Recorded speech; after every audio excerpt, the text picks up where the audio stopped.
Hello mga idol, mapagpalang araw sa ating lahat guys. For today's video mga ka-idol, magluluto tayo ng pansit. Pansit. So ayan guys, tinanggal natin yung karne na pinakulo natin na manok. So ayan yung sabaw. Mamaya gagamitin natin yan mga ka-idol. So ayan na nga yung karne ng manok. So magigisa lang tayo mga ka-idol. Lagyan natin ng konting mantika mga ka-idol. Ayan, ilagay natin ng bawang mga ka-idol. Sa pagluto ng pansit bihon kanya-kanya naman, 'di ba, mga ka-idol? So ayan na. Samahan niyo ako hanggang dulo mga ka-idol. Thank you so much.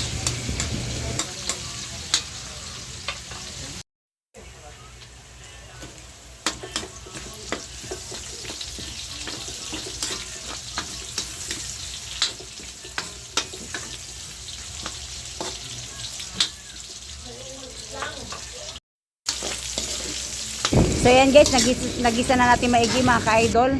So ilagay natin yung ang tawag dito, split ball sa chorizo mga ka-idol. Haloloyin lang natin at igisa natin uli maigi dyan mga ka-idol. At mamaya lalagyan natin ng sabaw mga ka-idol.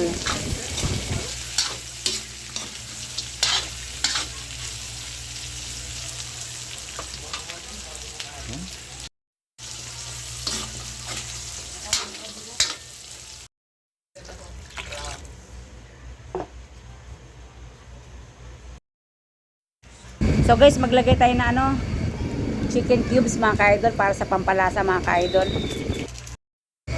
So ayun yung pansit bihon, nababad natin sa tubig yan kanina, mga 2 minutes lang mga ka-idol. Ginupit-kupit natin para pag hinalo natin hindi siya magdikit-dikit mga ka-idol. So ayan ito, kumukulo na, titimplahan natin ng konting toyo mga ka-idol yan. So magdagdag na lang tayo mamaya kung kulang o sakto lang. So ayan, naglagay tayo ng mga pampalasa mga ka-idol.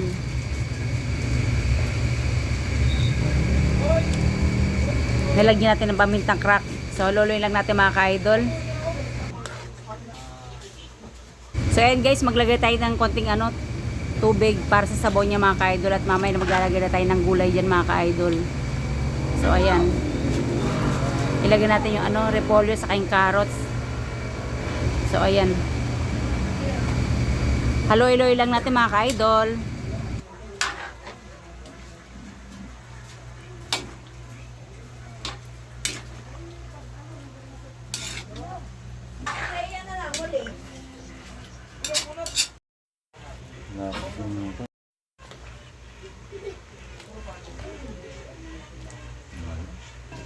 So ayan yan mga ka-idol, hanguin natin yung gulay para hindi siya mag-overcook mga ka-idol.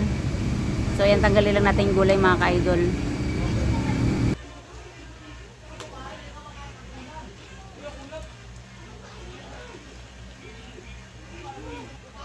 So ayan guys, natanggal na natin yung gulay, nahango na natin.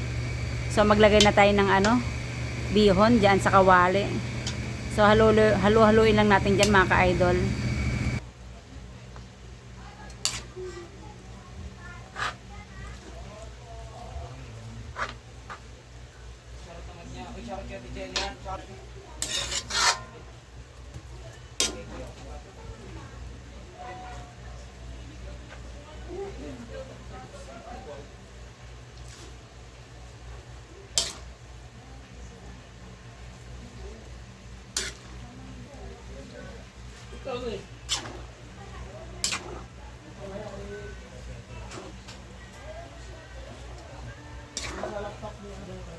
So ayan guys, nahalo na natin. Ilagay natin yung mga pampalasa mga ka-idol. Ayan, yan lang na may pampalasa na ilalagay natin mga ka-idol.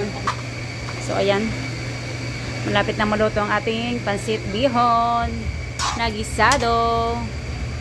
Ang bango na, amoy ko na mga ka-idol. So ilagay na natin yung gulay na hinango natin kanina. Ayan.